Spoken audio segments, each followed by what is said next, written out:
a gente vai ver, a gente vai fazer primeiro uma introdução sobre o que é o contentamento, algumas considerações introdutórias, vamos falar sobre o descontentamento e depois sobre o contentamento em si. Frisando que aqui é uma introdução, um apanhado geral, infelizmente não vou poder dizer profundamente, mas tem alguns livros, algumas coisas interessantes que a gente pode usar. Depois eu posso indicar.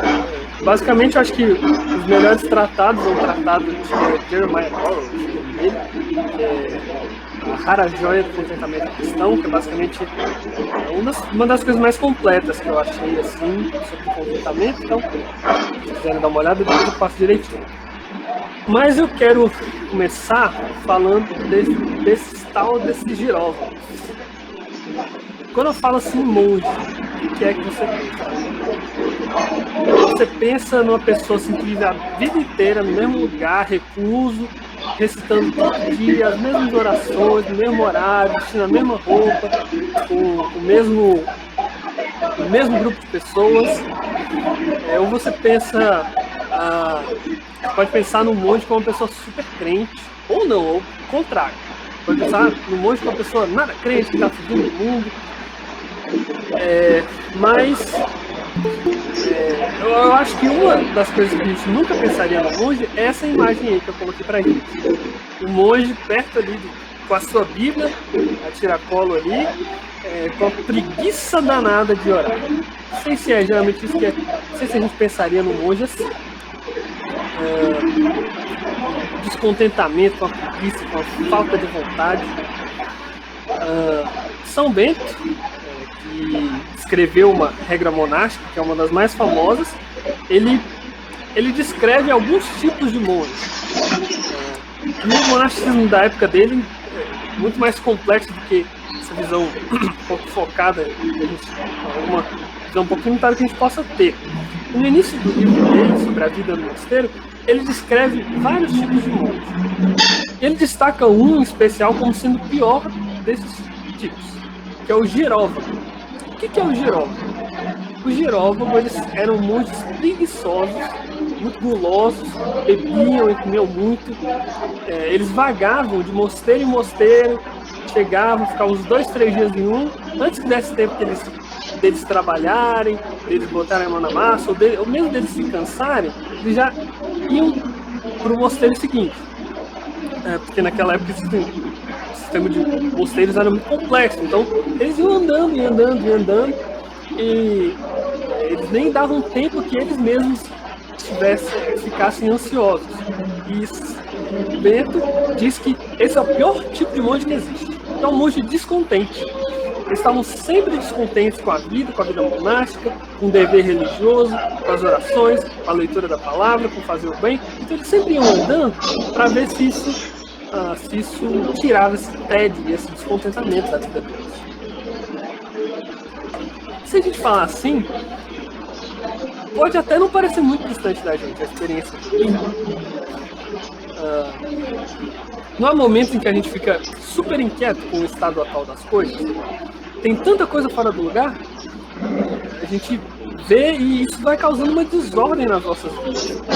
E assim, a nossa felicidade fica incompleta. E restam duas opções. Ou a gente sai fugido, ou a gente altera radicalmente a estrutura do lugar em que a gente vive. Aquela velha corrente que você ou está vivendo, ou já viu, ou vai viver, que é assim, quem está no ensino médio não aguenta de vontade de sair e ir pro ensino superior. Quem está na faculdade não aguenta, quer acabar logo. Quem acaba está desempregado e está louco para arranjar um emprego. Agora, quem quer arranjar um emprego está louco para se aposentar, que não aguenta mais. Então existe esse... Sempre que a gente alcança alguma coisa, a gente vai lá e quer uma coisa maior. Só que alguém pode dizer assim, cara, não tem nenhum valor intrinsecamente ruim no descontentamento. Por quê? Porque existe um valor social muito profundo no descontentamento. Se essas pessoas da foto aí, eu não sei nem o que elas estão fazendo, se elas ficassem descontentes aí, se elas ficassem contentes com esse campo não semeado, eles não iam comer. Se o Steve Jobs estivesse contente com aquele celular tijolão, a gente não ia ter essas coisas aqui, esses trem. Se o Bart estivesse contente em fazer só uns acordezinhos basicão lá, fazer mais do mesmo. Se o Santos Dumont tivesse ficado contente com, vou andar a cavalo aqui, vou andar a pé, até um automóvelzinho, um trem. Não, eles tiveram um descontentamento. E esse descontentamento gerou diversos avanços na sociedade. Então, uma coisa que a gente tem que ter em mente a gente tem que ter em mente essas nuances, porque Gregório Grande, que foi o pai da igreja, ele diz assim, que muitas vezes os vícios se mascaram com virtudes. Ou seja, muitas vezes a pessoa covarde, ela está dizendo, não, mas espera aí, eu não sou covarde, eu sou prudente. Muitas vezes a pessoa falastrona, que fala na cara, não tem filtro, ela fala, não, eu sou corajoso, eu falo a verdade, sou comprometido com a verdade. E muitas vezes o descontentamento, ele é escondido sobre uma fachada de um desejo pelo bem. Então a pessoa fala, não, eu não sou descontente, eu sou descontente com o que está errado, eu quero melhorar o mundo, eu quero o bem, eu quero acertar as coisas. Então a gente tem que entender que existe uma nuance e existe um perigo de esconder uma virtude atrás de um vício. Quer dizer, esconder um vício atrás de uma virtude. Só que acontece. E essa distinção é importante que a gente faça. O erro não é desejar uma coisa melhor. Desejar uma coisa melhor é bom. Se a gente tem uma coisa ruim ou tem uma coisa boa e a gente pode fazer melhor, a gente deve buscar isso. O erro do descontentamento é achar que a felicidade só será alcançada quando a coisa desejada estiver nas nossas mãos. Ou, explicando de outra forma, a gente pode descrever o descontentamento como um estado de espírito de saber que o que nós já temos já é o suficiente. É uma tomada de consciência, né? O pessoal gosta de usar essa expressão, tomada de consciência, é uma tomada de consciência de entender que o que Deus me deu já é o que eu preciso. Ou melhor dizendo, que Deus já me deu o que eu preciso. Que eu não estou faltoso, porque Deus me dá o pão. Deus nos dá o pão de cada dia. O contentamento está ligado intimamente com a satisfação. Muitas vezes a gente encontra esses termos relacionados. Uma pessoa contente é uma pessoa satisfeita. Aquela que vê as coisas que tem e fala, estou satisfeito. Não preciso de mais. Se eu ganhar mais, glória a Deus, mas eu não preciso. Como George Herbert, que é um poeta inglês, diz, o homem rico é aquele que já não deseja mais nada. Então, não é aquele que não falta mais nada para ele ganhar. É aquele que já não deseja mais nada. Porque tudo que ele desejava, que ele precisava, ele já tem. Esse é o verdadeiro rico. Essa frase é legal, você pode mandar para os seus tios aí, eles vão adorar essa frase. O contentamento, ele é isso. Estar alegre com o que a gente já tem. E isso só é possível, isso é muito importante, só é possível numa posição cristã. Se você não tem uma posição cristã, se você não vem de um contexto cristão de que existe um Deus Todo-Poderoso que dá o pão nosso cada dia, não tem como você ficar contente. Porque você vai estar sempre à mercê de um universo, ou então de deuses que não se importam tanto para você e que não te dão o pão nosso cada dia. De deuses ou de um universo impessoal que se você for atrás, ele pode recompensar. Ou às vezes você vai atrás e ele nem te recompensa. Mas Deus não é assim. Ele nos dá sobre a medida e tudo aquilo que nós precisamos. E para melhor compreensão do nosso assunto, antes da gente passar para o contentamento, como eu falei, a gente vai falar da doença. Antes da gente falar da cura, a gente vai falar da doença. Eu quero contemplar o descontentamento com vocês. E o nosso método vai precisar do conceito teológico clássico dos vícios e virtudes. O que é isso? O que são os vícios e as virtudes? A visão de vícios e virtudes é um entendimento de vida moral. É um entendimento esse entendimento entende, eu repeti aqui, esse entendimento entende, essa visão entende que nós temos que tratar a moralidade mais do que em termos de isso é pecado, isso não é pecado. Pode ou não pode, pastor? Então, né, sempre tem grupo de jovem lá, pode ou não pode, é pecado, ver filme de terror é pecado, namorar é pecado. Então a visão de virtude, a visão clássica cristã de virtude, não está preocupado se isso é pecado ou não. A visão de virtude está preocupada com o que é melhor ou não.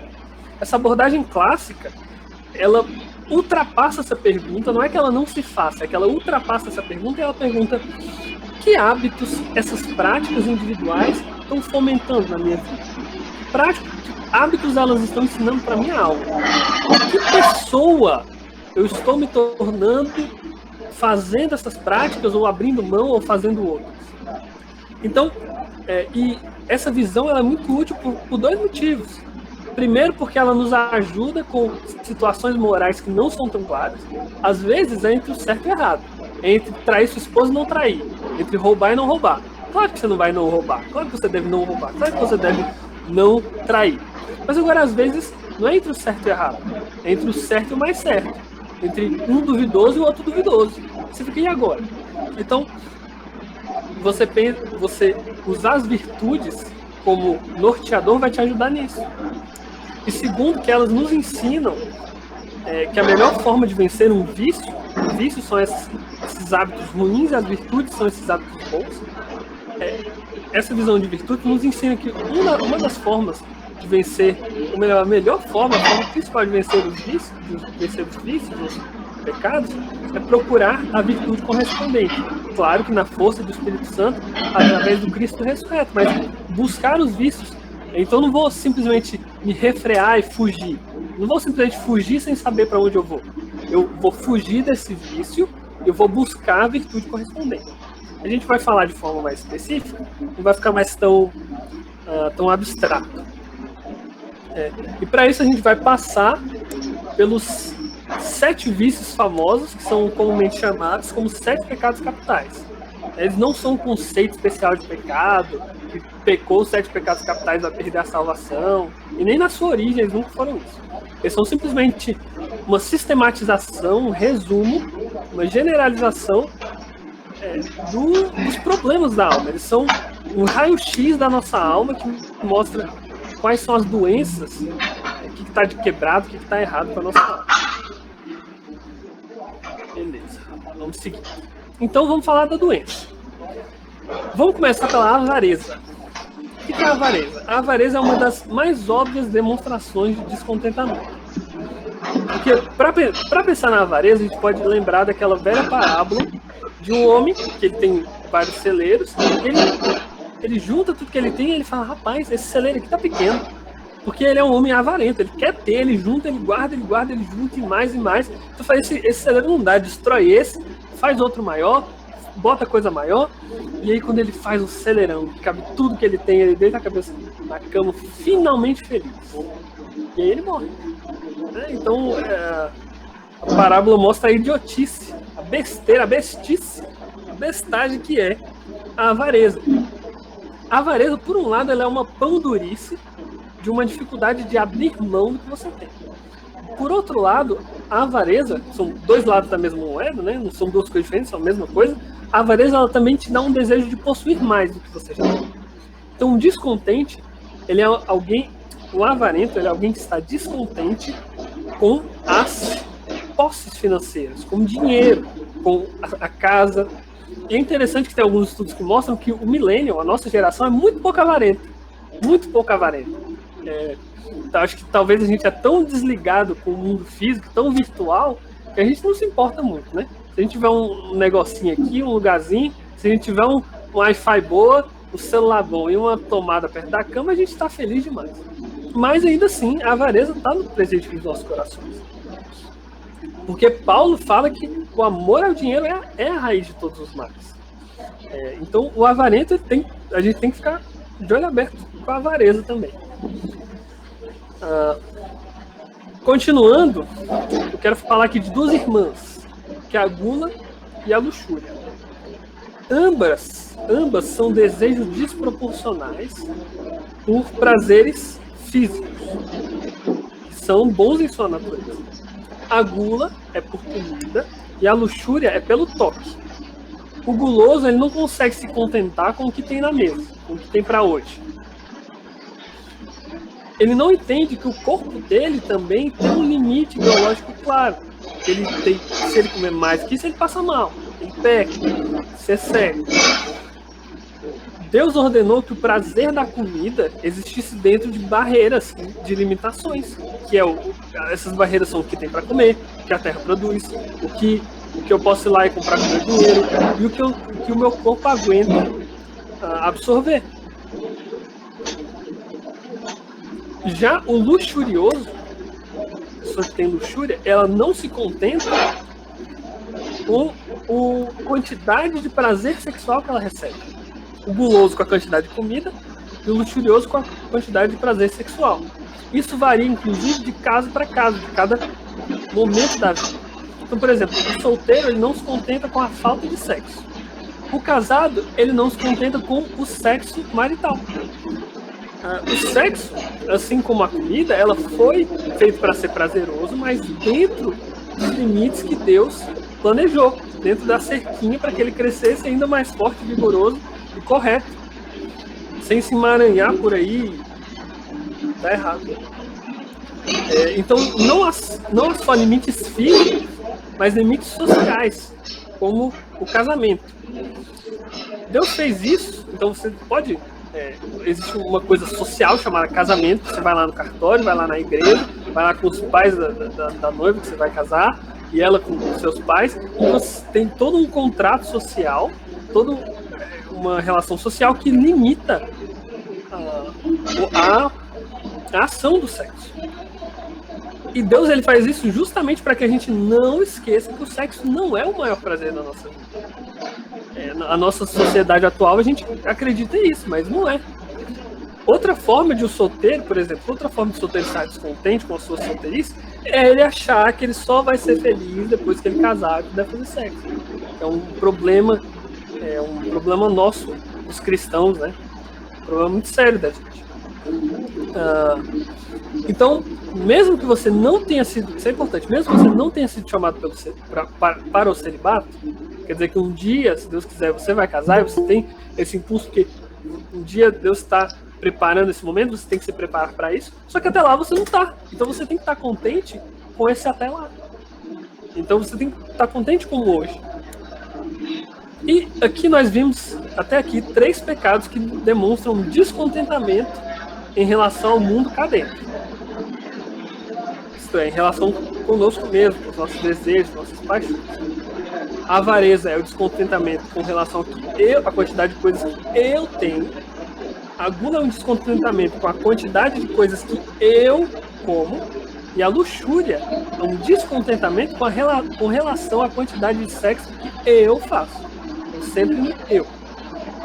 Agora vamos prosseguir para mais 3 pecados que dizem respeito a um descontentamento com relação ao que está lá fora. Então a gente vai falar da inveja. Diferente da avareza, que é um descontentamento com o que eu tenho, a inveja é um descontentamento com aquilo que o outro tem. Ou antes, com o que o outro tem e eu não tenho. A pior coisa do mundo, na mente de um invejoso, é a ideia de que alguém tem mais do que ele. E uma coisa interessante também da inveja é que a gente inveja quem é igual a gente. Existe uma certa questão da gente olhar os famosos e falar: ai, que inveja do Trump, do não sei quem, do Biden, do fulano, do Whindersson, do não sei quem, ai, que inveja, não sei o quê. Mas a gente fica bravo mesmo. É difícil. A gente fica bravo quando a gente vê aquele amigo que tem a mesma idade que a gente, às vezes até mais novo, mas tem um trabalho melhor, tá quase casando, tem uma casa boa, já tá tudo esquematizado, a igreja dele é boa, na igreja dele ele prega, ensina, assopia, chupa cana, toca escanteio, cabeceia, e você na sua igreja ninguém te vê, você tá solteiro, seu emprego é um estágiozinho que te dá uma merrequinha, tu não sabe do teu curso, é isso que dá inveja pra gente. Não, o Whindersson, o fulano, o ciclano, o Brad Pitt, não sei quem, é aquele cara que tá do nosso lado, aquele cara que que aceitou a nossa amizade no Facebook, lá que você vê e fala, caraca, a vida desse cara é perfeita, tem a mesma idade que eu, é igual eu, pessoa que nem eu.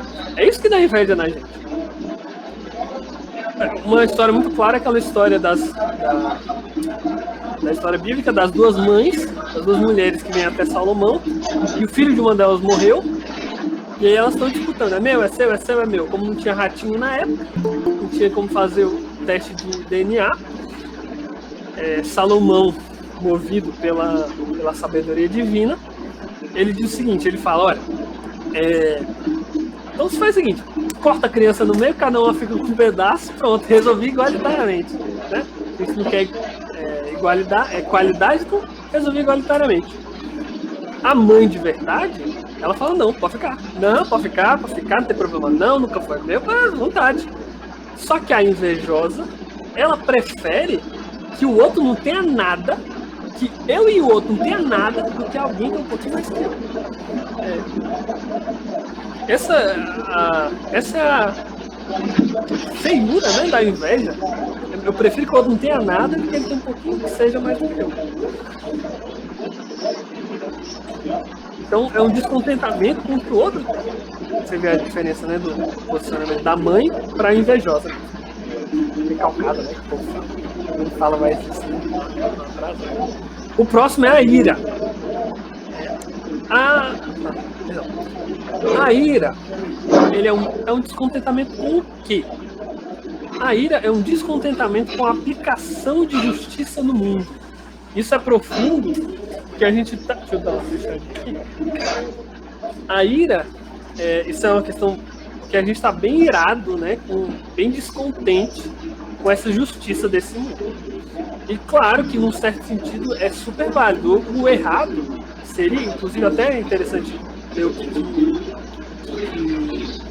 Tomás de Aquino fala sobre a ira. Vocês dão uma olhada lá. Mas, em algumas situações, não sentir ira é que é o errado. Então, você vê uma coisa aí, você não sentir aí que tá errado. Enfim, não tem como entrar nos meninos e destrinchar, mas o Tomás de Aquino destrincha muito bem, se dá uma olhada lá. Mas a ira, ela nasce de um descontentamento com a justiça, com a aplicação da justiça. Não é à toa que as retratações artísticas da ira geralmente mostram uma pessoa com a espada na mão. Ela tá com a espada na mão, tá pronto. Se ninguém vai lá, eu vou. Pode deixar que eu vou. E existe uma gradação. Existe uma gradação. Primeiro, o iracundo vê o mundo, ele enxerga uma multidão, um mar de injustiças, mas ele também observa que ninguém faz nada ou quase nada. Então, a primeira coisa é que ele fica com raiva, ele tem um sentimento de ódio, ele nutre esse sentimento de ódio com relação a essa aparente ou factual apatia do mundo. E aí você vê tantos movimentos que são tão rancorosos, né? Movimentos que o discurso é rancoroso. Não estou falando de um lado, de esquerda ou direita, de vários lados, de esquerda, direita, centro, cima, baixo. Pessoas rancorosas com alguma faceta da sociedade que as pessoas não vão lá e não resolvem. E aí chega um momento que a pessoa ela explode. Então primeiro é uma raiva, um sentimento, e depois ela de fato pega a espada e se ninguém faz, eu faço. Se ninguém vai se levantar por essa injustiça, eu vou. Só que qual que é o problema? É que a pessoa, ela está sendo movida pelo sentimento, ela é motivada pela raiva, pelo incômodo, e muitas vezes ela exerce o juízo de forma injusta ou desproporcional. É claro que o juiz que vê uma abominação daquela, do estupro culposo, não sei o que lá, é claro que um juiz justo falaria isso é um absurdo. Isso é estupro, acabou. Vai pra prisão, vai se lascar. Perdão da expressão, vai ficar gravado. Né? Vai se lascar, tem que mandar o cara se lascar. Só que quando a gente age motivado não pelas regras da justiça, mas pelo nosso ressentimento, pela ira, a questão é que a gente tem que agir pelo pensamento da justiça, e a raiva acompanha. A raiva não é um motivador. Né? A raiva acompanha uma busca pela justiça. Enfim, tô falando que essa questão da ira é uma questão muito que dá muito pano para manga, mas só de forma geral. Então, muitas vezes, quando se age só pelo instinto, pela vontade de ir e fazer, a gente é injusto, desproporcional. Acaba caindo em gente que não merecia, acaba caindo em gente que merecia mais de forma triplicada, quadruplicada, e assim por diante. E vemos agora o pecado da preguiça. A preguiça, como um vício capital, ela é mais do que uma mera procrastinação. Mais do que um mero ócio, ficar vagabundeando, assim, conversando na porta da rua, não é. Ou aquele vagabundear antes da aula, sabe? Que você está indo no corredor, aí passa silêncio, fica olhando as coisas assim, fica olhando o mural. A preguiça, como pecado capital, é um sentimento que está alguns passinhos antes do que essas manifestações ociosas. Algo mais profundo no coração. A vagabundagem é apenas o cume, o mais visível, o tangível, que a gente vê, olha. Só que a preguiça, ela está bem lá no fundo, bem lá na raiz. A preguiça é uma falta de uma profunda falta de contentamento na realidade em si. A palavra grega, talvez você já tenha se deparado com alguma versão dela, é akedia, ou assedia, ou assídia, assédia. Essas coisas ninguém sabe como fala, né? Mas assédia, assídia, mas do grego akedia. Akedia, o que é a akedia? Literalmente significa falta de cuidado, falta de importação, não sei como é que fala. Falta de se importar. É a pessoa que não se importa. Ela não se importa. Não é uma preguiça de fazer coisinha, de ir pra aula. É uma preguiça de viver. Você já sentiu essa preguiça de viver? Tem um nome bonito pra ela agora. É assídia. Você fala, estou com akedia. Estou com assídia. Essa preguiça de viver. Então, o preguiçoso não é aquele que tá doido demais com um trabalho específico que pensa que, nossa, esse trabalho específico é muito difícil, vou procrastinar, fazer outras coisas. Isso não é preguiça. A preguiça, e a gente acha que por a gente ser muito ativo, a gente não é preguiçoso, muito pelo contrário. A preguiça, ela tá muito mais, o preguiçoso é muito mais aquele que fica, aquele sentimento, a preguiça é muito mais aquele sentimento de que a vida é cansativa, então eu vou ficar aqui só rolando no feed, até que essa quantidade massiva de memes me dê alguma injeção de vida para me distrair dessa preguiça que é viver. Então essa que é a preguiça.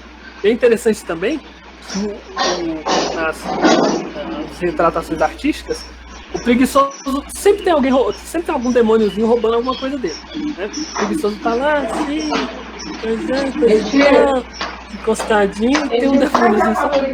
Ou seja, o preguiçoso ele não só está não fazendo, ele está perdendo, porque a vida passa, coisas passam, e a vida só vai tirando.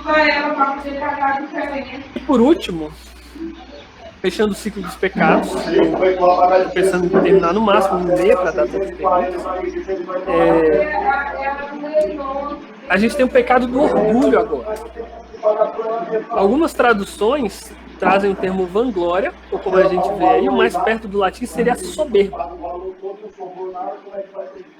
Só que a soberba, pensei, a soberba, o orgulho, ele é motivado pelo descontentamento com o quê? Pensei. A resposta é com nada. Porque a soberba ela não é causada pelo descontentamento, contrariando tudo que eu falei até agora. A soberba ela é causada pelo contentamento.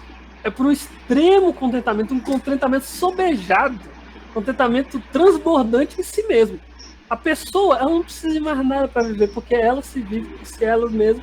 E é bom demais, porque ela se ama. Ela se ama, ela se quer e não consegue viver sem ela mesma. Teólogos como Tomás de Aquino entendiam que esse vício da soberba era a mãe dos outros vícios, dos outros pecados. E, de fato, né, quando a gente olha com essa própria Uma pessoa que olha para si mesmo, como isso cega ela para tantas outras coisas, né? Então, a soberba é um contentamento sem limites da própria pessoa, da própria personalidade, da própria aparência, da própria fama, da própria história, da própria capacidade, da própria inteligência. O orgulho, ele é um pecado tão mortal e sagaz que você pode até mesmo vencer outro pecado por causa do orgulho. Então você não vence o pecado X ou Y porque você ama mais a Deus, você quer amar mais a Ele, você quer abandonar seus pecados, você quer se tornar virtuoso. Você vence esse pecado porque você é orgulhoso. Você fala, não, mas eu não sou esse tipo de gente. Não sou fofoqueiro. E aí você vence o pecado da fofoca, mas você fica assim, ai, que nem um fariseu, né? Graças a Deus que eu não sou que nem esse fofoqueiro. Então você vê como a soberba ela é a raiz de todos, ao mesmo tempo que ela é a raiz de todos os pecados, ela meio que também se retroalimenta de todos os pecados, ela está acima de todos os pecados, ela subjuga todos os pecados. Essa bagunça doida. Então até aqui foi uma breve análise, talvez não tão breve assim, de como o descontentamento age, gera e afeta cada um desses pecados. Agora vamos analisar, quer dizer, então como a gente já viu a doença, agora vamos ver como é a cura. Se a gente já viu como é que estar se afogando, que isso aí a gente já conhece, né? A questão é que esses diagnósticos, eles nos ajudam a entender a gente mesmo, mas e daí? Então eu descobri que eu sou preguiçoso, que eu sou irado, que eu sou luxurioso, guloso, avarento, que mais faltou soberbo. Eu descobri que eu sou tudo isso. E avarento.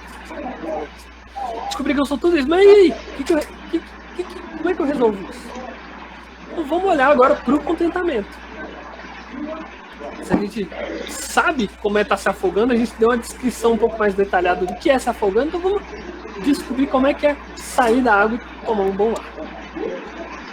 Nós sabemos que na história cristã, o nosso Senhor Jesus Cristo foi a pessoa que mais sofreu toda a história, porque foi o mais injustiçado, que mais sofreu a ira de Deus que nós jamais poderíamos sofrer, jamais vamos e conseguiríamos sofrer. Ele sofreu na mão dos homens do que nós jamais, com vergonha que nós jamais vamos sofrer. Mas agora um homem que também sofreu com Jesus foi Paulo. Também foi um homem que sofreu, viu? A gente conhece mais ou menos a história. Mas ele sofreu de tudo. Foi perseguição, foi apedrejamento, chicoteamento, naufrágio, picado de cobra, que nem como é que fala? Magrairinha, foi picado por cobra. E ele pediu a Deus, ele tinha um espinho na carne. Quando a gente fala que era glaucoma, que era uma pessoa enviada de Satanás, tem gente até que fala que é homossexualismo, tem gente que bota um monte de coisa. O negócio é o seguinte, ele tinha uma coisa que entristecia ele, que ele falava, Deus, eu tô colocado para trás aqui por causa desse negócio. Eu tô colocado para trás por causa desse espinho na carne aí, desse enviado de Satanás. E ele pediu uma vez, pediu a segunda vez, pediu a terceira vez. Só que aí Paulo... Perdão, tresquei aqui, se ficou ruim, vocês me avisam. Só que Paulo fala o seguinte, que Deus responde para ele, a minha graça te basta, ou na versão aqui, Almeida 21 que eu peguei, a minha graça te é suficiente, pois o meu poder se aperfeiçoa na fraqueza. Por isso eu, Paulo, me contento nas fraquezas, nas ofensas, nas dificuldades, nas perseguições, nas angústias por causa de Cristo. Pois quando sou fraco, então é que sou forte. Eu me contento nas fraquezas. Palavras fortes, né? Você teria coragem de dizer isso aí? Eu não sei se eu teria. Fácil assim, não. Teria, ele diz, né? Citando ele. A gente tem coragem de citar o outro. Mas dizer, eu me contento nas minhas fraquezas é dureza. Então, com essas palavras, o apóstolo nos ensina que no pior do seu ser, quando ele está mais fraco, capenga, loucoroso, remelento, choroso, aí que ele está forte. Quando parece que as coisas que parece que ele olha para ver se agora tudo tinha que mudar. Não consigo fazer nada, não consigo resolver nada, eu sou fraco para tudo, sou fraco para viver, tenho preguiça de viver. Parece que viver exige 120 e eu tenho 2. De quê? Qual a unidade de medida? Eu não sei, mas eu sei que você tem sentimento. Parece que você precisa de não sei, parece que você precisa de 1 milhão para viver e você tem nadinho. E é nesses momentos, Paulo diz, nesses momentos que eu me contento. É aí que eu me contento nisso aí. E ele até fala em outro lugar, é para me contentar? Vou bater no peito? Então vou falar que eu sou um pecador, que eu matei, que eu torturei, que eu tentei ser salvo por obras, que eu fiz isso, que eu fiz aquilo, que eu neguei a Cristo. É isso que eu vou me contentar que eu sou fraco, remelento, choroso, reclamão, fraco, já falei, fraco. Ele aprende a estar satisfeito consigo mesmo. E depois, indo em outro lugar, ele também diz, aprendi a estar satisfeito em todas as circunstâncias em que sei passar necessidade e sei também ter muito. Tem experiência de qualquer circunstância e em todas as coisas, tanto na fartura quanto na fome, tendo muito ou enfrentado escassez. Posso todas as coisas naquele que me fortalece. Esse versículo ele é muito usado tanto para falar errado quanto para desmentir o errado, né? Então, com certeza você se deparou na sua vida ou com o versículo errado ou com a desmentição do versículo errado. A visão errônea é que posso tudo. Eu vejo o carro, eu vejo o emprego dos meus sonhos, eu vejo aquela varoa crente, posso tudo naquele que me fortalece. Não é isso que Deus está falando. Não é isso que Paulo está ensinando, não é isso que Deus está ensinando. Paulo está ensinando, eu vejo o pior sofrimento e vejo a maior alegria, posso tudo naquele que me fortalece. Vejo o dia que só tem um cuscuzinho, só tem a farinha, só tem a farinhazinha, só tem um pirãozinho, o restinho de pirão, posto tudo naquele que me fortalece. O dia que é arroz com água, posto tudo naquele que me fortalece. No dia que eu tô com as roupas tudo estrupiadas, com aquela meia furada saindo no dedão assim, posto tudo naquele que me fortalece. É isso que Paulo tá falando, posso tudo. Pode mandar naufrágio, posso tudo naquele que me fortalece. Eu mesmo não sou nada, mas posso tudo naquele que me fortalece. Deus levou Paulo a toda sorte do lugar. Paulo teve muito, teve pouco. Comeu muito, passou fome. Mas Deus me ensinou em todas essas coisas estar contente, estar satisfeito. Então, se pudéssemos resumir essa verdade, se fosse possível resumir essa verdade tão exuberante, tão além do entendimento humano, eu diria que há 2 pontos principais para o caminho do contentamento. Primeiro é estar contente com a própria fraqueza. E o segundo é aprender a estar satisfeito com o que Deus te deu para o agora. Não pelo que deu para amanhã e nem pelo que deu para ontem. Porque tem gente que vive do ontem. Ou do amanhã. Os jovens costumam viver do amanhã, mas tem jovens que vivem do ontem também. A gente tem que aprender Deus me deu agora. Deus está sendo bondoso agora. 6 de novembro de 2020. Deus está sendo bondoso agora. Então, se você está atento, você percebeu a fineza, como é que Deus faz as coisas. Como é que é bonito que vê que a mesma coisa que causa os males, as doenças da alma, é a mesma coisa que, se invertida, cura. Ou seja, se os outros 6 pecados eles eram causados pela soberba, ou seja, pelo contentamento extremo em si mesmo, então o que cura, ao contrário, é o descontentamento em si mesmo. E olha que coisa curiosa. Nós seremos... já li isso. Esse é o segredo. 10 passos para uma vida contente, 15 passos para uma vida contente, como vencer o descontentamento. Não tem muito. É simples e impossível ao mesmo tempo. Que é descontentar-se saudavelmente de si mesmo. Porque descontentar, eu sou um merda, eu sou isso, eu sou um besta, eu sou um fuleiro. E não fazer nada é fácil. Mas como diz Jesus, o impossível para o homem é possível para Deus. Se salvar descontentar-se consigo mesmo de forma saudável é impossível. Já te adianto. Né? Não é porque eu estou falando, que eu estudei, que eu estou falando que eu sei. Não, muito pelo contrário. Se eu sei um pouco mais desse assunto, que eu duvido, mas se eu sei um pouco mais, é que eu sei mais do que eu não sei o que fazer, entendeu? Então, a gente tem que ser, essa simples verdade, a gente tem que ser como Paulo, que ele sabia que se a gente crescer demais, ou como João Batista, né? Se a gente crescer demais, não sobra espaço para Jesus. Então, vamos diminuir para que ele cresça? Se na minha vida tem Jesus e tem eu, deixa ele mandar de conta, deixa ele dirigir. Como diz o Chrome lá, né? Quem disse que sou eu que controlo o meu guidão? Então deixa. Isso é difícil, isso é impossível. E para falar mais de um exemplo de humildade aqui, um dos maiores exemplos de humildade da história cristã foi o exemplo dado por Maria, a mãe do Nosso Senhor. Imagine você, querida irmã, que está me escutando aí. De uma hora para outra, você recebe a mensagem que está grávida. Pá! E ainda mais, já é um choque para qualquer um, para qualquer casal, é sempre um choque. Quer dizer, às vezes eles estão esperando, mas até quem está esperando é um choque também. Porque se está esperando é porque está demorando. Se está demorando é um choque quando vem. E quem não está esperando também é um choque. Então,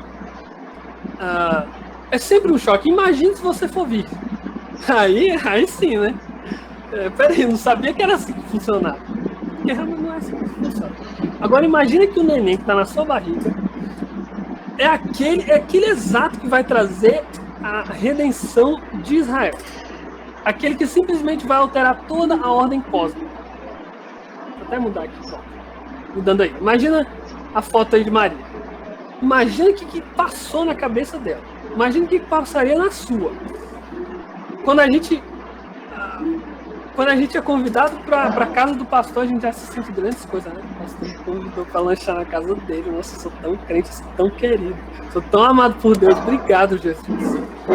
E se Maria fosse uma de nós aqui, crente, tudo pé rapado que a gente é, ela ia pensar assim: mandou bem, Deus. Aí sim. Aí ninguém via meu valor, mas Deus viu. Eu estava na coxia para Deus me colocar no holofote. Deus viu a minha santidade. Deus viu aqui, ó, que quando ninguém via, Deus viu o meu valor. Quem me viu passar na prova não me ajudou. Agora que eu tô no palco aqui, ó, tá se arrependendo. Tô na plateia e você no palco. Mas foi isso que ela disse. Ela falou: obrigado, anjo Gabriel, obrigado, Jesus, que agora vocês realmente reconheceram o meu valor, obrigado. Foi isso que ela disse? Não foi isso que ela disse. Ela disse duas orações aqui, orações gramaticais. Ela disse uma frase muito pequenininha, mas poderosíssima.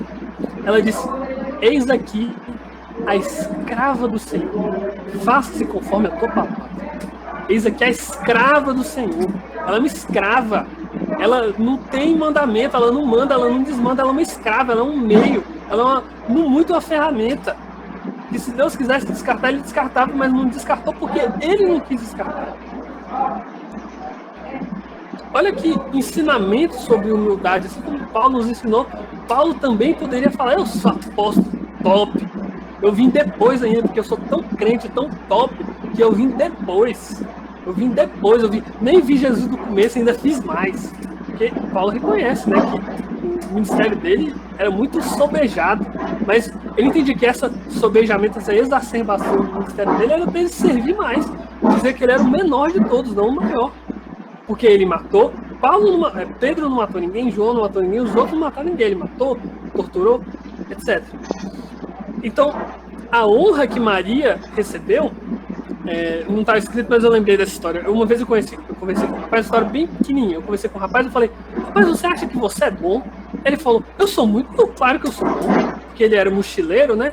Ele falava assim: quando eu estou nas minhas viagens de mochileiro, eu nem sei se Deus existe, mas eu viro assim para Deus e falo: pô, Deus, seria tão bom se chegasse uma carona agora, e chega no mesmo instante. Então eu sou bom. A mentalidade do cara, nossa mentalidade do nosso coração corrompido. Ou seja, se acontece uma coisa boa comigo é porque eu sou bom. Não! Se acontece alguma coisa boa com a gente é porque Deus é muito bom. Deus é exagerado de bom. Então, Maria recebeu essa grandíssima honra e ela reagiu como crente. Não foi que nem como nós, não, que a gente reagiria. Ela reagiu como crente. No cântico, no Magnificat, né, no cântico ela fala que ela é uma humilde serva. Ela cita várias coisas, ela cita que Deus está exaltando os humildes, não aqueles que merecem. Ela está exaltando os humildes. Ela fala que Deus olhou a humildade da sua serva, a humildade da sua escrava. Ela sabe que é pó, ela sabe que ela é nada. E a gente tem que refletir, encontrar a nossa satisfação quando nós refletimos que nós somos pequenos, frágeis, mortais, que precisam do cuidado de Deus. E assim como Maria, a gente tem que se satisfazer a pensar que, assim como Maria, a nossa única utilidade é a seguinte: é gerar Cristo. A única utilidade de Maria, a utilidade real de Maria é gerar Cristo. Ela gerou Cristo e Cristo fez o resto. Cristo redimiu, Cristo morreu, Cristo ensinou, Cristo ressuscitou, Maria se levou. E nós, como igreja do Senhor, nossa missão é essa: gerar Cristo. Deixar que Cristo brilhe para o nosso intermédio. E aqui, uma e meia eu termino. E aqui que a teologia cristã clássica de vícios e virtudes brilha, e que ela é muito útil para a gente. A ética das virtudes, ela nos ensina de forma clara quais são as virtudes que a gente deve buscar para vencermos os nossos vícios. E a vida vai começar a mudar. Provavelmente você que é crente há um tempo, desde criança, desde a adolescência, desde que era nenenzinho, você vê que existe uma gradação. Às vezes você vê que desgringola também. Parece que está indo ladeira abaixo, mas a vida leva tempo. A vida leva tempo. Os vícios e virtudes, só para citar uma coisa que eu li esses dias, a pessoa ela tem que ver a si mesma, as próprias habilidades, como um jardineiro. Porque às vezes a gente enxerga a gente mesmo como se fosse um robô, né? Se eu colocar lá, sei lá, eu não sei coisa de programação, mas eu coloco um comando lá de programação, mudo todo o back-end. Agora que a pessoa acha que é assim, ela se converteu, fez a profissão de fé, batizou. Aí ela acha que agora Deus foi lá, mudou todo o back-end dela, e agora tirou o back-end pagão e colocou o back-end cristão. Agora tudo vai funcionar sem nenhum bug, sem nenhum crash, não vai crashar nunca, vai rodar perfeitinho. Não é assim. A gente acha que é assim. Você coloca lá, evangelho, enter, pronto. Não. A vida cristã está muito mais próxima de um jardineiro. Quando você é descrente, você olha, você consegue fingir que está crescendo uma arvinha aqui, uma arvinha ali, mas é tudo mentira, tudo vai morrer, é tudo erva daninha. Mas agora que Cristo te renovou, agora que Cristo fez você nascer de novo, você ressuscitou com a nova vida em Cristo, agora Deus te deu o Espírito Santo, que é o jardineiro, que vai botar ordem na sua vida. Então não é do dia para a noite. E mesmo que você tava com um jardinzinho bacana, mas imagina, às vezes a vida é como se viesse uma enchente, né?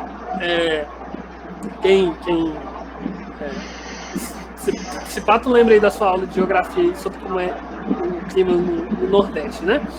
Vem, em outros lugares também, vem a água, derruba tudo, acaba com a plantação, aquele aguaceiro, a chuva fala invernou, né? E quando inverna, vem aquele aguaceiro, um pouquinho que você tinha, você perde. Mas quando renova triplicado, quadruplicado. Porque o que você tinha antes era as plantinhas, um negocinho. Então, às vezes, você olha para a sua vida e fala, pô, tô feliz com essa jardinagem que eu fiz aqui. E vem a vida, e vem esse aguaceiro e destrói tudo. Aí você dá de mão e fala assim, pronto, já destruiu também, não vou cuidar não. Aí a vida destrói as poucas virtudes que você tinha, e o restinho que sobrou você dá de mão e deixa elas se acabarem. Então você não se esforça, não é diligente, o restinho que você tinha vai embora. Mas assim como né, com a seca, às vezes aqui na seca dá o fogo que destrói, mas também renova, o aguaceiro do Nordeste que destrói, mas também renova, a vida também é assim. Até esse aguaceiro que Deus mandou na sua vida, ele sabia que ele ia mandar. E desse poço seco que a gente era, desse jardim seco, Deus começa a fazer brotar as plantinhas. Ela vai devagarzinho, mas vai. Então, se a gente está satisfeito com o que a gente já tem, com o mundo como a gente é, se a gente entende a nossa humildade, desse poço seco que é a preguiça, vai nascer a diligência. Então, se você era preguiçoso, se te faltava contentamento com o mundo, agora você é diligente. Ah, não é tão legal o meu trabalho assim, não é tão legal. Não recebo tão bem. A vida não é... Eu tenho muita preguiça de prestar atenção na vida, mas eu quero ficar no meu feed aqui. Porque o feed, pelo menos, ele me manda alguma coisa. Ou no Among Us, no Netflix, no Amazon Prime, não sei lá o quê. Mas Deus vai gerando uma diligência. Poxa, que preguiça de viver, que vontade de ir no feed. Não, você é diligente. Da ira, ele vai gerar paciência. Paciência não é passividade. Da ira, ele gera paciência e perdão. E é interessante focar a paciência, porque mais do que um mero perdão, um perdão, tanto faz, deixa uma apatia, uma passividade, a paciência é a espera confiante. O paciente não é aquele que, você não está paciente para uma coisa que não vai acontecer, você é paciente para uma coisa que vai acontecer. Então, o cara aí, se esse cara que estuprou culposamente aí, quantas são as pessoas que estupram e também saem impunes? Ele é só um que saiu na mídia. Cara, o mundo é muito pior do que às vezes a gente... Deus nos dá a ignorância pra gente conseguir viver. Porque se a gente olhasse tudo, a gente não ia conseguir viver. Deus nos dá a bênção da ignorância, de que seja só um que esteja no momento, porque se todos que acontecem estivessem no momento, a gente não conseguia sair na rua. A gente não ia conseguir desgrudar da nossa irmã, da nossa mãe, ou da nossa filha, ou as meninas não iam conseguir, porque com medo. Mas a paciência, que Deus vai resolver. Deus talvez traga arrependimento. Deus talvez traga arrependimento. Mas talvez não. Talvez ele não se arrependa e Deus vai cobrar. E a paciência é uma paciência para agir com paciência, né? Não é só de ficar parado com paciência, mas agir com paciência. Não revidar logo na cara, pensar, raciocinar. Às vezes é preciso que a gente fale e fale, olha, não gostei, estou chateado, fiquei chateado. É preciso. Às vezes Deus usa isso para consertar os problemas, ou enfim, para até mesmo ter uma pessoa que faz mal pra gente senta, fala e se livra desse mal que a pessoa está fazendo pra gente. Ou vai embora, ou fala, ou joga para um juiz. E Deus pode usar, mas é com paciência. É com paciência, não é jogando na cara. Mas você também é isso. Acontece, você já fala de qualquer jeito. Porque a vingança... Não é porque... Deus é paz e amor. Deus é paz, Deus é amor. Mas isso é no Novo Testamento, tá? Né? Porque é Antigo Testamento, vamos atualizar. Isso é Novo Testamento. Diz o seguinte, a vingança pertence ao Senhor. Porque às vezes a gente pensa assim, né? A gente lê o texto de Romanos e fala assim, porque Paulo fala para responder o mal com o bem, então é para ser passivo. Não, Deus... Paulo fala, responde mal com o bem, porque a vingança pertence ao Senhor. Porque Deus vai cuidar. Relaxa, que Deus está no controle. E o Novo Testamento também fala, dura coisa é cair nas mãos de Deus vivo. Então, às vezes, Deus vai te usar para ser a espada. Deus vai colocar a espada na tua mão e tu vai descer a espada. Seja da forma que for, mas de forma justa, de forma paciente, de forma na medida. Não atacando quem não merece, não atacando demais. Da inveja, Deus vai tirar a gratidão. Se eu ficava chateado porque aquela pessoa que não tem aquela pessoa igual a mim tem muito mais que eu e eu não tenho, agora eu fico grato. Então, graças a Deus que alguém tem, né? Eu não tenho, mas alguém tem, graças a Deus. Que Deus, se ele está fazendo mau uso, que Deus dê arrependimento. Você vê a diferença da mãe. A mãe falou, não, pode ficar, eu sou grato, porque você pode ficar, fica com o filho é teu. Aí Deus, inclusive, recompensou ela por essa abnegação, né? Porque o filho voltou para ela. Tem alguma coisa pitando aqui, eu não sei o que é. Ai, gente, desculpa aí. Pronto, foi. Da luxúria, Deus vai tirar a castidade. Castidade não é... A castidade não é só não fazer sexo. A castidade é saber o lugar que Deus deu para o sexo, com respeito a si mesmo, ao seu corpo, ao corpo do outro. É um profundo sentimento de contentamento com o que Deus me deu agora. Se estou casado, graças a Deus. Se não, graças a Deus também. Porque tem muita mais coisa na vida do que só o sexo. A vida não é só sexo. Tem muito mais coisa na vida. O sexo não é o maior nem o único prazer. A gente consegue ser feliz sem fazer sexo. Acredite você ou não. O mundo fala como se a realização da pessoa está na realização amorosa. E a realização amorosa está na realização sexual. Então a realização da vida é a realização sexual. Mas, cara, você não sabe. Às vezes você tá saudável, a sua noiva, namorada, esposa está saudável. Mas você não sabe. Às vezes, 2 dias depois, às vezes na viagem de volta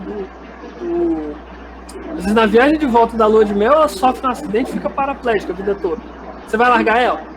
Paraplégica não, sei lá, alguma coisa que impeça ela de fazer sexo com você, alguma condição que ela não possa. Você vai largar ela? Só porque o mundo talvez faria, entendeu? Ele falou, poxa, que difícil, né? Não, esse não é só o maior prazer na vida. Você não casou com a pessoa só para fazer sexo. Tem muitas outras coisas da vida conjugal. Eu sei, tá? Gente paraplégica pode fazer sexo, tá? Eu falei, corrigi. Então, aprendendo isso, a gente vai saber não só aproveitar mais o sexo casto, quanto aproveitar as outras coisas da vida. É interessante, só vou deixar essa aqui, que o sexo é ao mesmo tempo uma das coisas mais superestimadas e subestimadas ao mesmo tempo. Deixar no ar aí pra você raciocinar. Da gula, Deus vai tirar a moderação. Você vai saber comer com alegria. Você vai deixar pro coleguinha. Você vai saber, tá sobrando na mesa, não é pra eu matar. Sobra, bota no meu prato aqui que eu mato. Não, tá sobrando, posso comer menos. Posso convidar alguém. Posso dar pra alguém. Tá sobrando, mas tem gente que falta.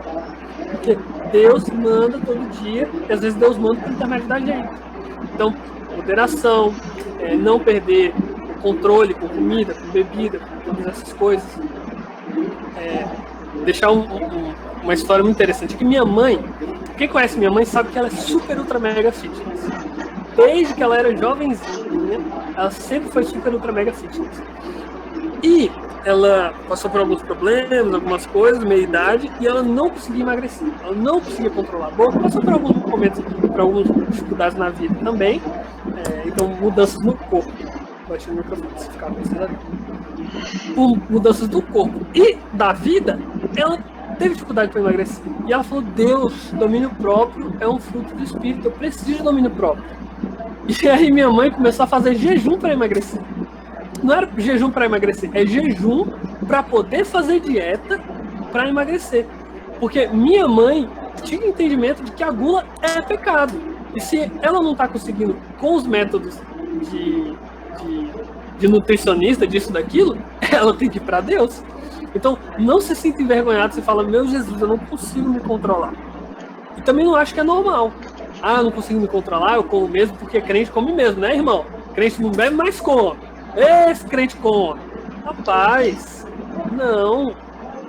Direita. A gula também é pecado. Então faça como a minha mãe, se dependendo, faça o jejum.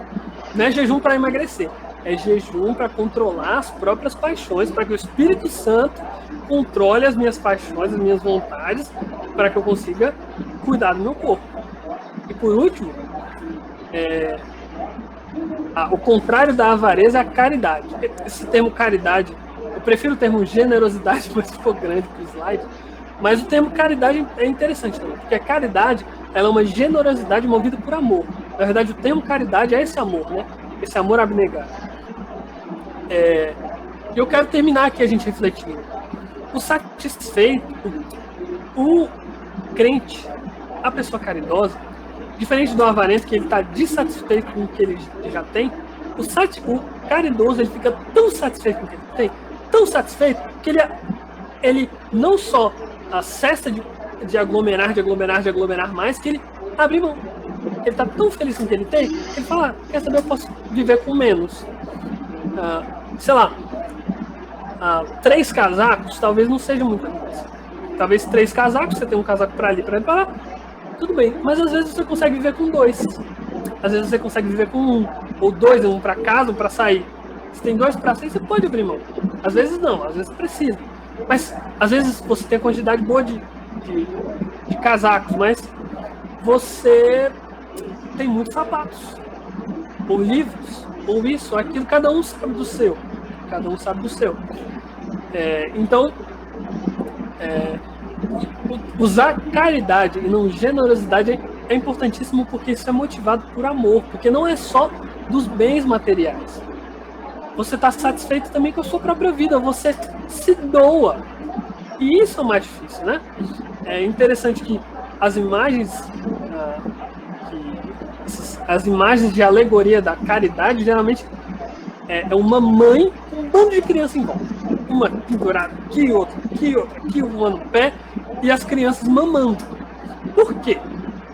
Porque tem um ato de abnegação mais claro, assim, uma abnegação física mais clara do que a amamentação. Tu tá dando um pedaço do seu corpo ali, um negócio que seu corpo produz para aquela criança estar na praia, já ficou 9 meses na tua barriga te chutando, te dando enjoo, te dando isso, te dando aquilo, depois ainda vai ficar 18, não sei quantos anos na sua casa, te dando dor de cabeça, te dando alegrias, mas te dando dor de cabeça, te dando canseira, e você tá lá, você tá dando de si. Tem uma coisa mais, uma coisa que figura, um retrato que mostra de uma única vez só, uma coisa mostra mais abnegação e caridade do que a amamentação. E aí, então, a caridade, mesmo nós homens, também temos que nos dispor, né? Nós temos que tirar pedaços de nós e dar para o outro comer, para o outro se alimentar, para o outro ser nutrido. Como uma vela que quanto mais ela queima, quanto mais ela se dissolve e ela desce, mais ela ilumina. Claro que não é para viver uma vida miserável, sem sono, sem cuidado da higiene, sem cuidado da saúde, sem cuidado da saúde mental. Obviamente não é isso. Mas é uma questão. Quando eu penso na minha vida, eu coloco quem primeiro, o outro ou eu? Eu penso nas minhas coisas, nas minhas necessidades, nos meus desejos, ou nos desejos do outro, na necessidade do outro. E, meus irmãos, isso não é só para ser bonitinho, né?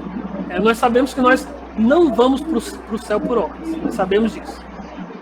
A gente não vai para o céu porque a gente é bom. A gente já viu que talvez uma das pessoas mais benquistas pelos católicos romanos, que é Maria, e uma das mais benquistas pelos protestantes, que é Paulo, ambos sabiam que não eram nada, nadica de nada. Eles sabiam que eles estavam sendo salvos, Maria por aquele Cristo que estava nascendo no ventre dela, e Paulo por aquele Cristo que ele perseguiu. Eles sabiam que eles mesmos, o único, como diz Jonathan Edwards, né? A única coisa que você contribuiu na sua salvação foi o pecado, né? Que aí você contribuiu com o pecado, Jesus foi lá e contribuiu com o resto, né? Tudo da redenção. A gente sabe que a gente não vai chegar no céu por pobres. Porém, Deus é muito bom. Ele recompensa. É muito louco, né? A gente pensar que Deus recompensa, mas Deus recompensa, não é porque a gente merece. É como um filho que entrega aquele desenho todo rabiscado, todo feio, e mostra: olha, papai. O pai não quer saber se o desenho estava bom ou se estava ruim. O pai olha o coração da criança e fala: realmente ele gosta de mim, ele me ama, então, poxa, vou colocar aqui na geladeira, vou falar: que lindo, filho. Porque de fato é lindo. De fato o que motivou a criança foi lindo. E da mesma forma, o que motiva os crentes, o que motiva os descrentes a fazer boas obras é justiça própria, querer se salvar. Mas o que motiva os crentes é gratidão, é amor.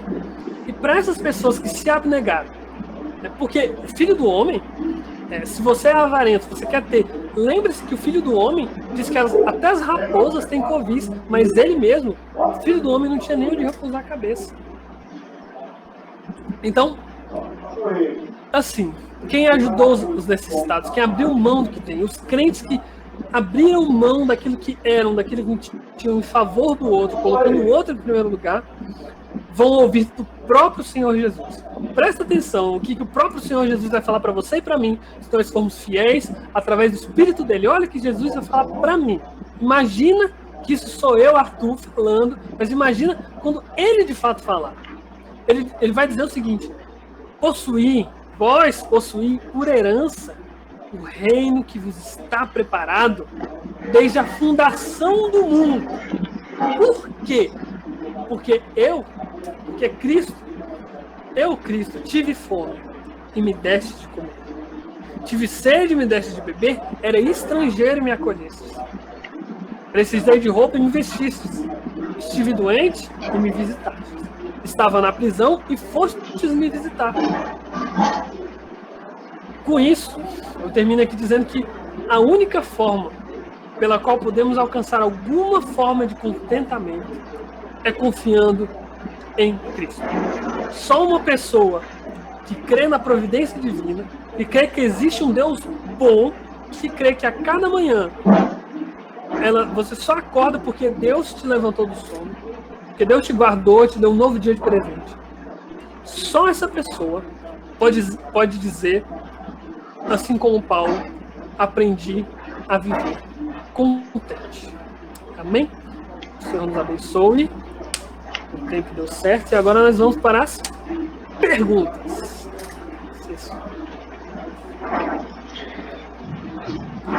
Fiquem à vontade aí, gente. Podem perguntar. Valeu, Arthur. Muito boa a palestra. Dá muito pano pra manga aí. E gostei do Criança Salafrária.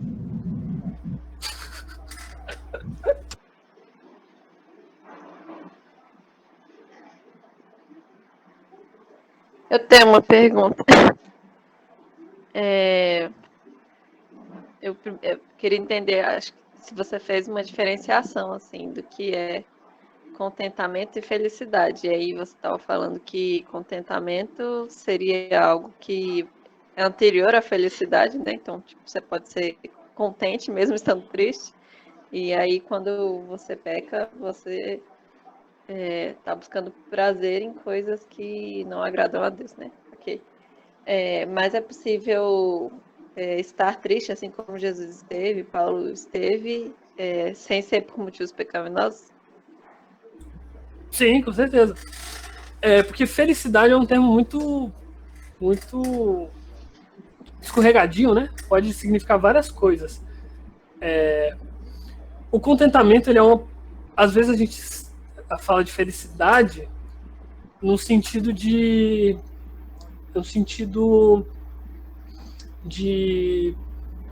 sentido emocional, né? Estou emocionalmente positivo, estou me sentindo emocionalmente bem. E o contentamento, ele é uma disposição do coração. Ele não é uma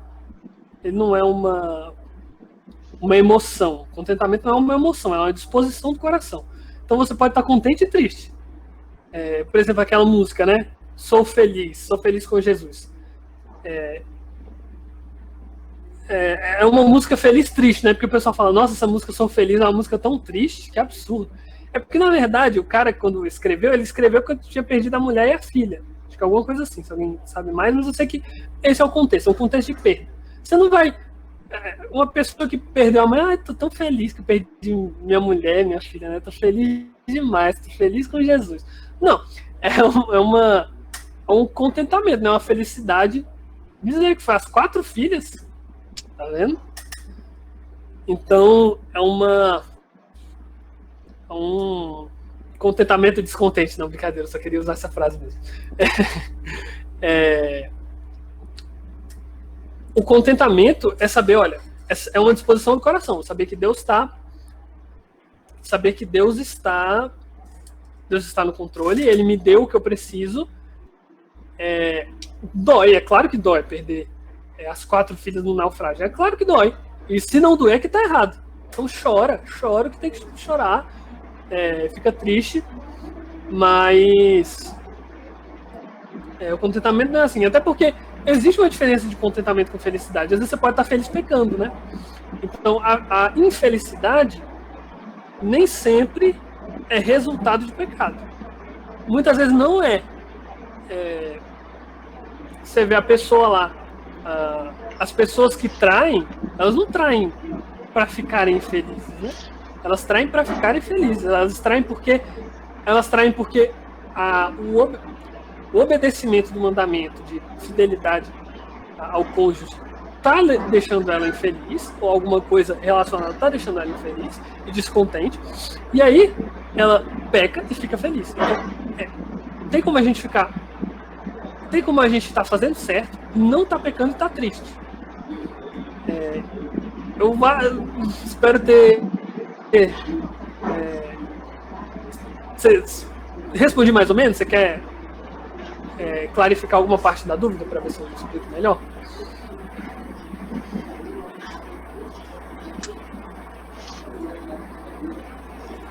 Você está contente com essa resposta aí, ô Andrés? Se contentou? Tá feliz. Amém, feliz e contente.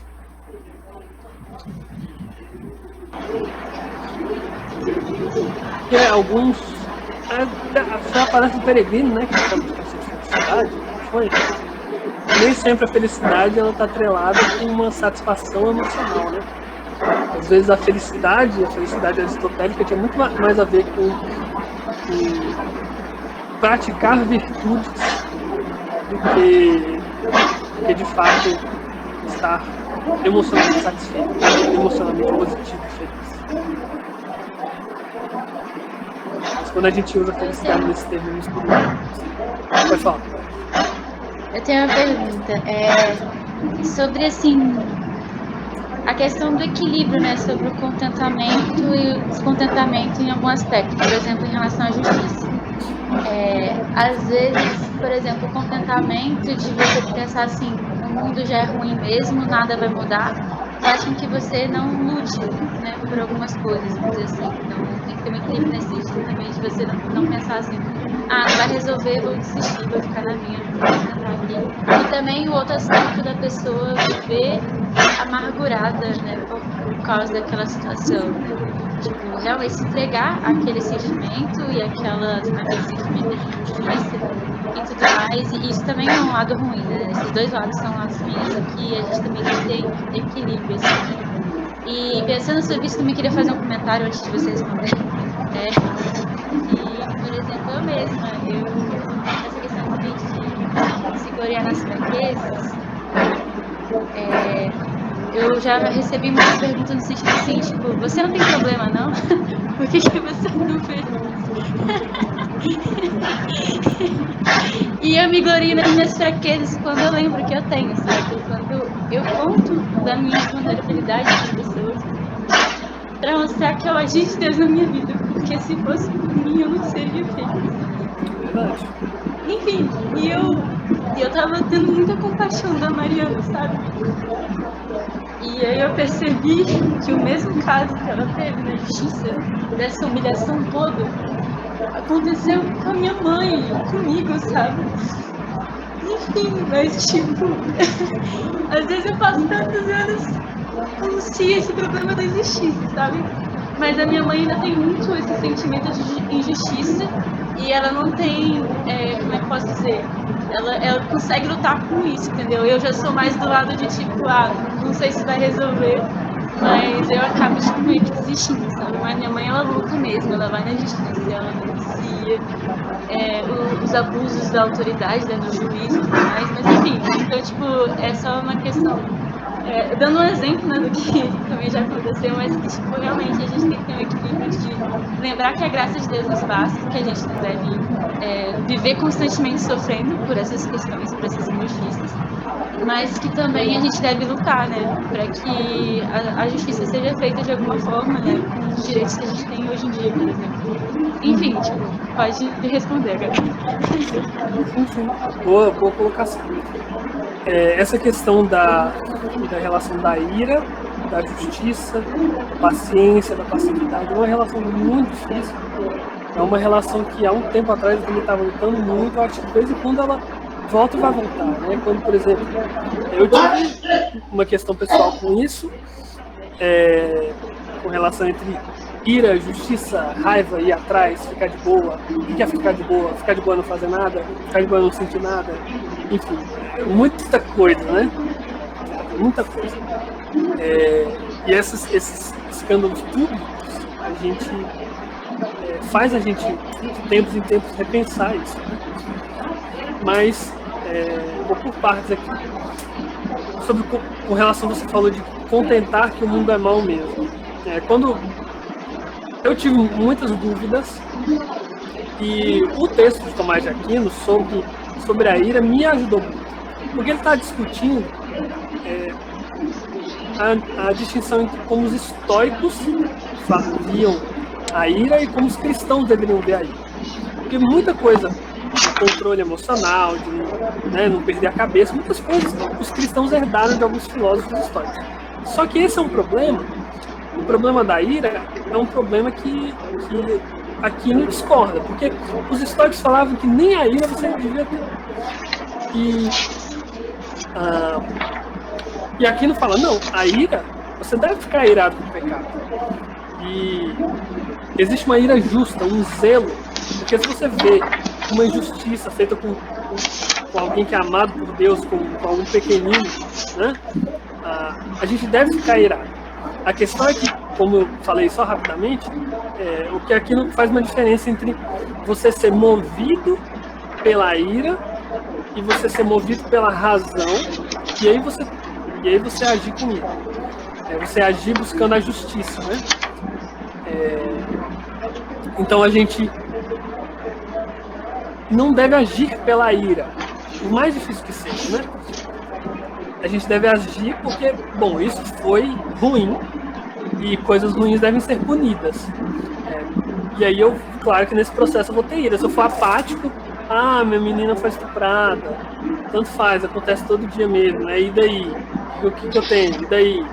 Não mando em todo mundo mesmo, não mando no cara, o que eu tenho a ver com isso? Então existe uma compaixão que deve haver, né? A apatia não pode existir nesses casos.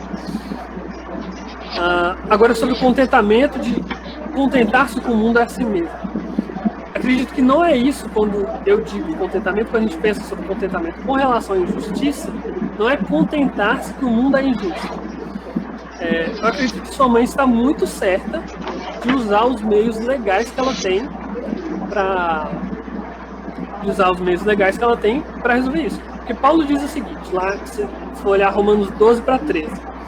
Romanos 12 ele está falando, retribua o mal com o bem. Se a pessoa for te destratar, você trata bem, e assim por diante.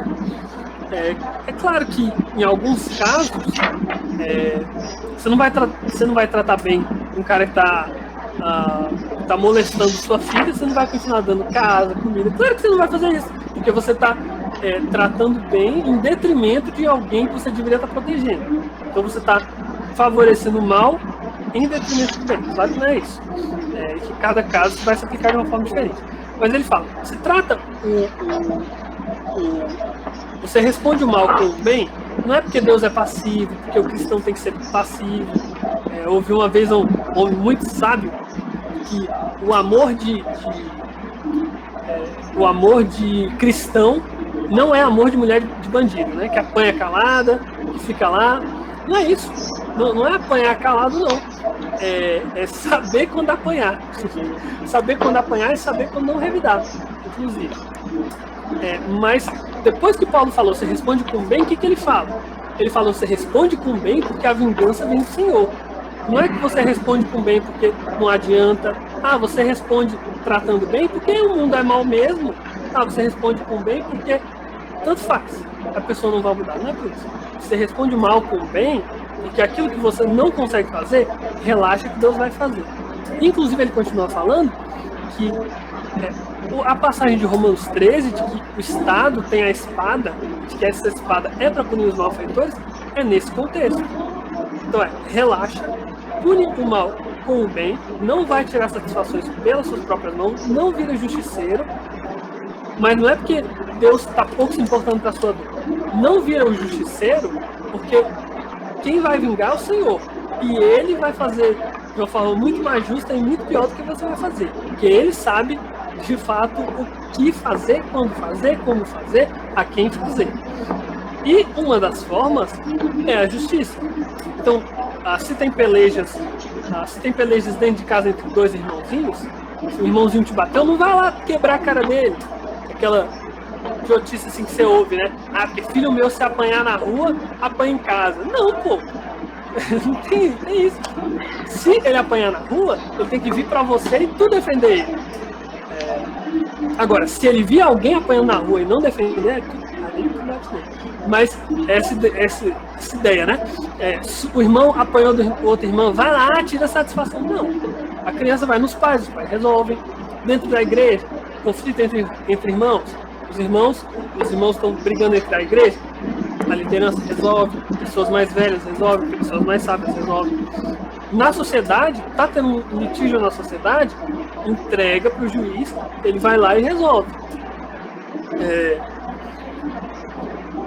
E tem hora que vai... Existem muitos casos, como esse caso aí do estupro culposo, essa idiotice, em que a justiça está do lado do mal. E muitas vezes a justiça esteve do lado dos maus. A justiça esteve do lado daqueles que perseguiam os cristãos, por exemplo. Só queria fazer um parêntese que quando a justiça institucionalmente está do lado do mal, tem o caráter da guerra justa, né? Será que vale a pena, quando o governo é mau, vale a pena pegar em armas? Eu só quero falar que isso existe, que é um problema que existe, mas eu vou dizer que é um problema que eu não sei resolver, tá? Eu não sei até que quando você pode pegar em armas, quando você não pode, quando é cristão não pegar em armas, quando é cristão se defender, quando é cristão defender os outros, quando é cristão fazer uma guerra civil. Enfim, eu só estou fazendo esse parênteses porque eu não estou ignorando que esse problema existe. Mas a questão é que é super correto, ela não está sendo menos cristã quando ela está indo atrás dos direitos dela nesse sentido, né? No sentido de vai no foro, vai no outro, vai até onde vai ao máximo que a justiça humana te permitir. Ela está sendo crente. Ela não estaria sendo crente se ela estivesse motivada com ódio, com raiva,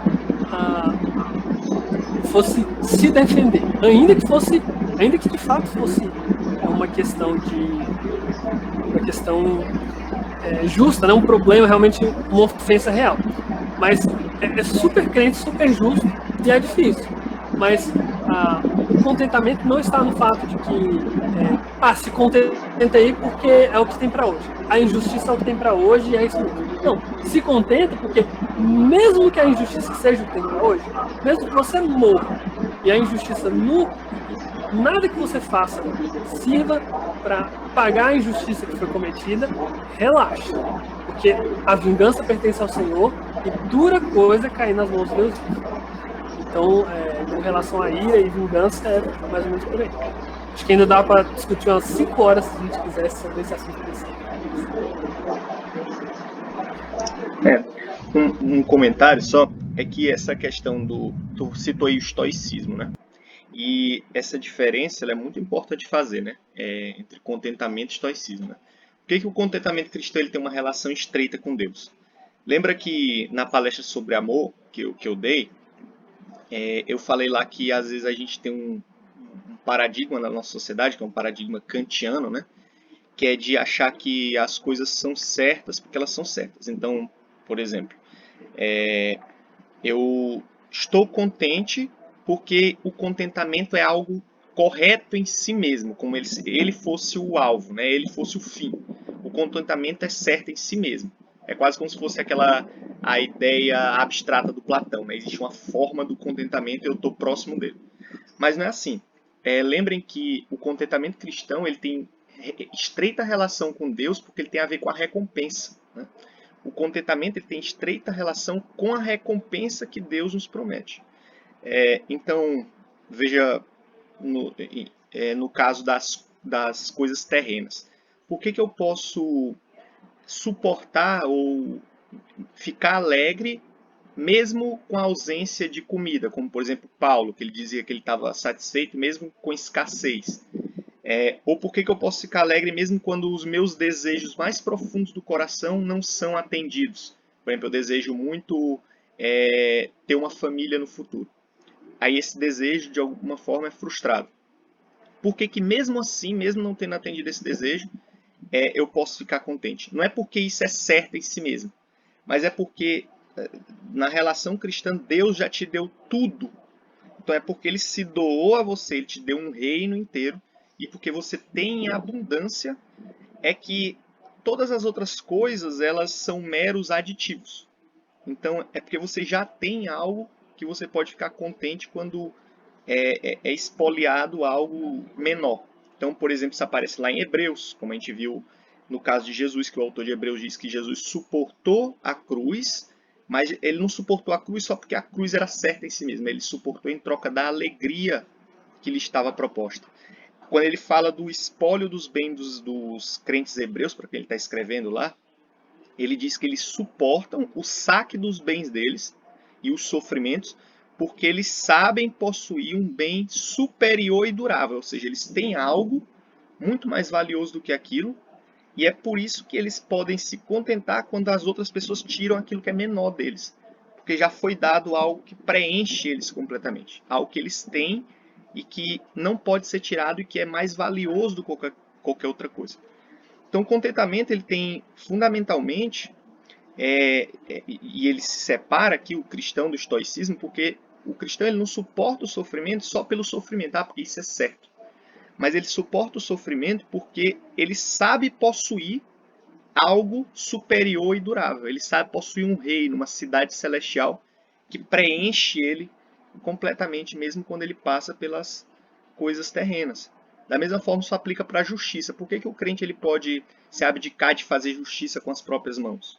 Não é porque isso é certo em si mesmo, mas é porque ele sabe que Deus vai fazer justiça. É porque ele sabe que a justiça vai chegar. Ele não fica satisfeito. Ainda que não tiver justiça, o certo a fazer é não me vingar com minhas próprias mãos. Não. Ele deixa de se vingar com as próprias mãos, porque como o Arthur citou lá Paulo em Romanos, ele diz que a vingança pertence ao Senhor. É o Senhor que vai trazer a vingança. Então, o contentamento ela tem essa relação fundamental com algo que você já recebeu, com algo que você já tem, e que é maior do que as outras coisas que tem ao seu redor.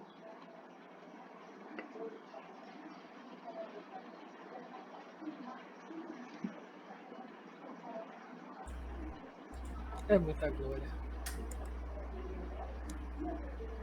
Mais alguém aí? Já tem tempo, gente. Tem um tempinho. Fazer um comentário. O que você achou?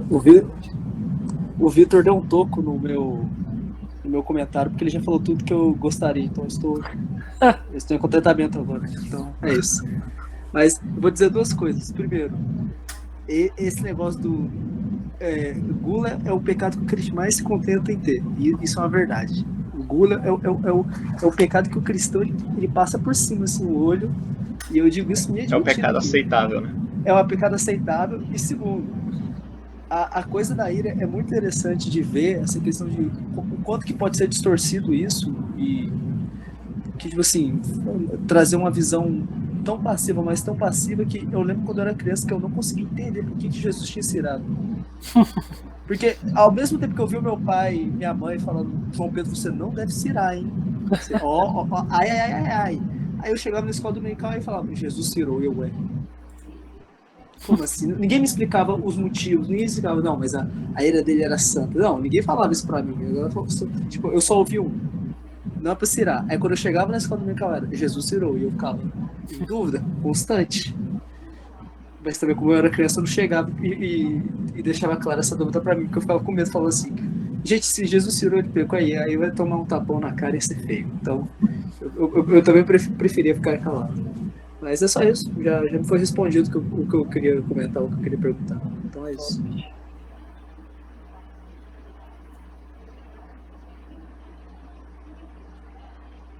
Só queria fazer um comentário aqui super superficial, mas eu coloquei imagens relacionadas a café durante todo o slide, porque café é uma coisa que claramente está ligada ao contentamento. Eu achei, só mais uma coisa, Arthur, eu achei muito interessante essa questão de tu trazer de virtudes, né?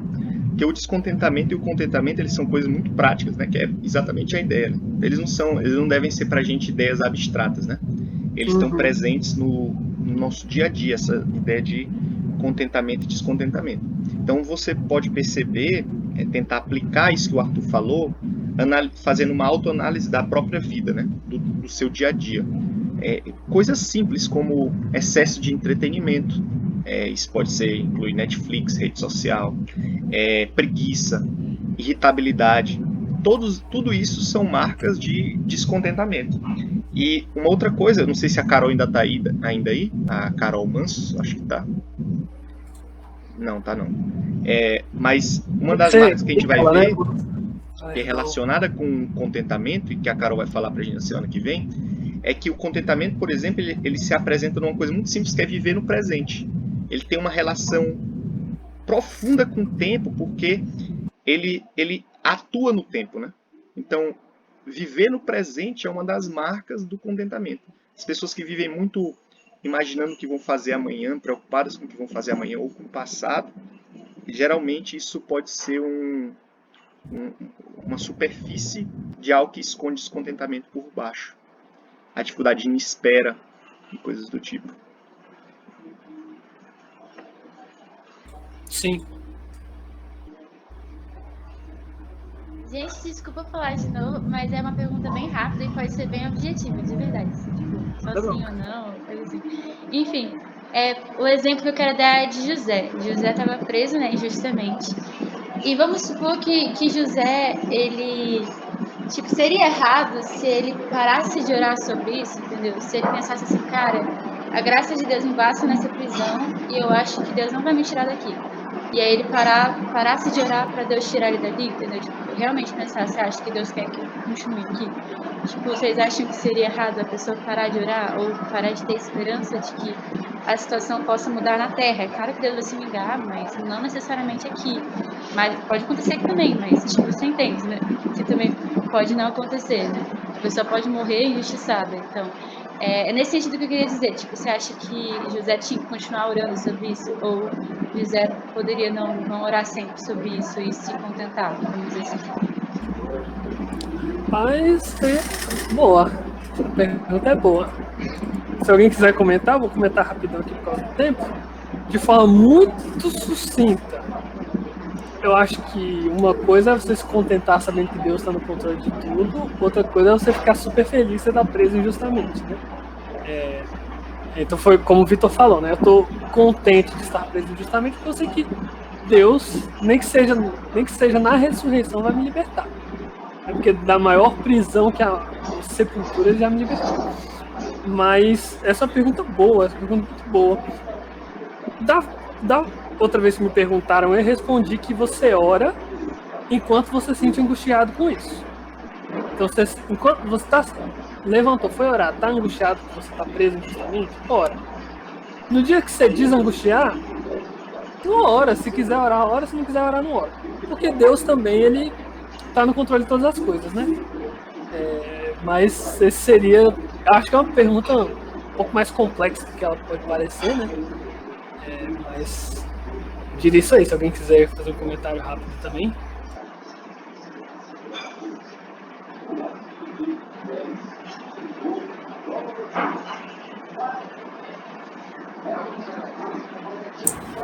Oi. Pra mim parece que tipo, não tem razão pra não orar, assim. Tá, digamos que ele já estava contente, já estava sabendo do cuidado de Deus. Mas isso não quer dizer... Mas, considerando... Se ele estivesse feliz por estar lá, seria estranho, mas... Se ele estivesse feliz por estar lá preso injustamente, ele poderia orar para agradecer.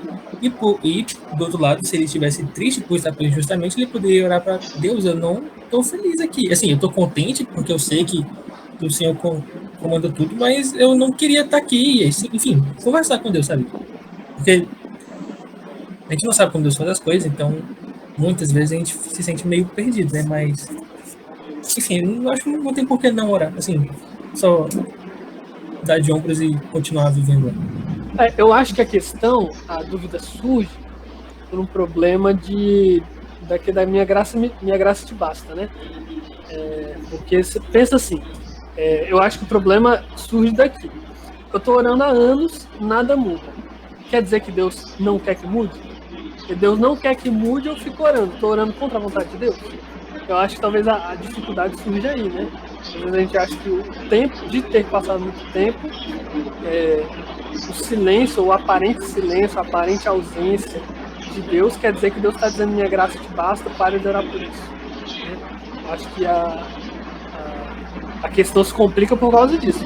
Mas eu acho que é isso, assim, teve uma situação específica que eu entendi que Deus estava me falando, minha graça te basta, nunca mais orei e se resolveu.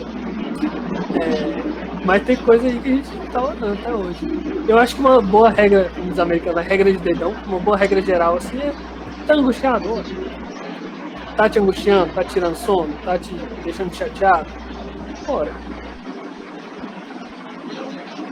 Só uma coisa para colocar aqui, talvez seja aquele tipo assim, pode ser que a forma como Deus resolver essa questão não vai ser do jeito ou a forma como você está pedindo na oração, mas isso não significa que você precisa parar.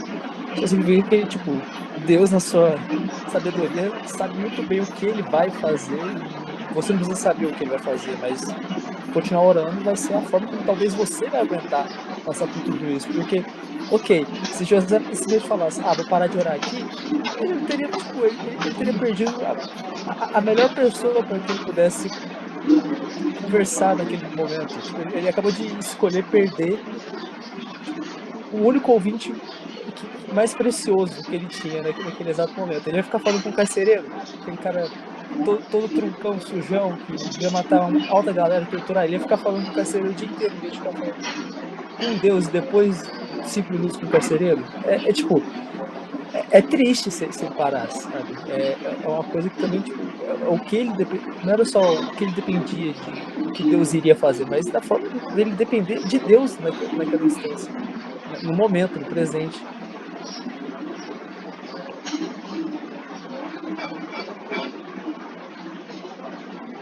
Eu parei, é isso que eu queria falar, sabe? Top. Se ninguém tiver mais nenhuma pergunta, o Arthur pode orar pra gente. Ainda tem aí... Não, já acabou o tempo mesmo. Pode orar, Arthur, e a gente vai almoçar. Mais uma vez, obrigado pela tua palestra, Arthur. Acho que dá muita coisa para pensar aí. É muito boa abordagem de virtudes. E obrigado por todo mundo que compareceu novamente. Todo mundo que ficou, guerreiros que ficaram aqui até o fim. Arthur, faça uma oração pra gente. Oremos. Senhor, nosso Deus e Pai, nós sabemos, Senhor, que nós somos finitos, pequenos, mas às vezes não vivemos como tal. Então eu te peço que, através da Tua Palavra, do Teu Santo Espírito, dos meios de graça, o Senhor nos capacite a sermos humildes, assim como os exemplos bíblicos e assim como os exemplos do próprio Cristo, que é o maior exemplo.